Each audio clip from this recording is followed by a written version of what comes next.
കുറച്ച് ന്യൂസ് പേപ്പറും കളർ പേപ്പറും വെച്ചുണ്ടാക്കാൻ പറ്റിയ വളരെ സിമ്പിൾ ആയിട്ടുള്ള ഒരു ഡെക്കോർ. എന്നും സ്റ്റിച്ച് ചെയ്തും സ്റ്റിച്ചിങ് വീഡിയോസ് ഇട്ടും എനിക്കും അടുത്തു, കണ്ട് നിങ്ങൾക്കും അടുത്തിട്ടുണ്ടാവും എന്ന് വിചാരിച്ചിട്ടാണ് ഞാൻ ഈ സാഹസത്തിന് മുതിർന്നത്. സ്റ്റിച്ച് ചെയ്യുമ്പോൾ അളവെടുക്കാനും കട്ട് ചെയ്യാനും സ്റ്റിച്ച് ചെയ്യാനൊക്കെ ആയിട്ട് ഒരു 1.5 ദിവസം അങ്ങോട്ട് പോകും. ഇതാവുമ്പോൾ 2-3 പൂവും കായൊക്കെ അവിടെ ഇവിടെ കൊട്ടിച്ച പരിപാടി സിമ്പിൾ.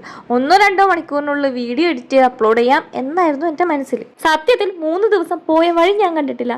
ഈ പൂവ് ഉണ്ടാക്കുന്നത് അത്ര അങ്ങോട്ട് എളുപ്പമല്ലട്ടാ. അത് പിന്നെ അണ്ടിയോട് എടുക്കുമ്പോഴല്ലേ മാങ്ങയുടെ പുളി അറിയുള്ളൂ. തുടങ്ങി വെച്ചും പോയി, മധുരിച്ചിട്ട് ഇറക്കാനും പറ്റുന്നില്ല, കഴിച്ചിട്ട് തുപ്പാനും പറ്റാത്ത അവസ്ഥ. ഇത് ഉണ്ടാക്കിയ നേരം ഉണ്ടായിരുന്നു ഈ 4 ടോപ്പ് കട്ട് ചെയ്ത് സ്റ്റിച്ച് ചെയ്ത് അത് വീഡിയോ എടുത്ത് എഡിറ്റ് ചെയ്ത് അപ്ലോഡ് ചെയ്യേണ്ട സമയം കഴിഞ്ഞു. ക്ഷമ ആട്ടും സൂപ്പിന്റെ ഫലം ചെയ്യുന്നതാണല്ലോ. ആട്ടും സൂപ്പ് എനിക്ക് പണ്ടേ ഇഷ്ടമല്ലാത്തതുകൊണ്ട് ഞാൻ ഈ വക പരിപാടികളൊന്നും കുറച്ച് നാളായിട്ട് ചെയ്യാറില്ല. അന്നാ മോളതേ ക്ഷമ പഠിക്കുമെന്ന് പറഞ്ഞിട്ട് ദൈവം ഈ ഒരു മുതലിന് എനിക്ക് തന്നിട്ടുണ്ട്. എന്റെ പൂവും കായൊക്കെ അവൻ അപ്പുറത്തെ സൈഡിൽ കൂടെ പറിച്ചുകൊണ്ടിരിക്കുകയായിരുന്നു. പിന്നെ ഒന്നും നോക്കില്ല, രാത്രി പച്ചപ്പാതിരക്ക് 1 മണിക്ക് ഇരുന്നാണ് നമ്മളിത് കംപ്ലീറ്റ് ചെയ്തത്. അപ്പൊ ഫൈനൽ ലുക്ക് ഇഷ്ടമായെങ്കിൽ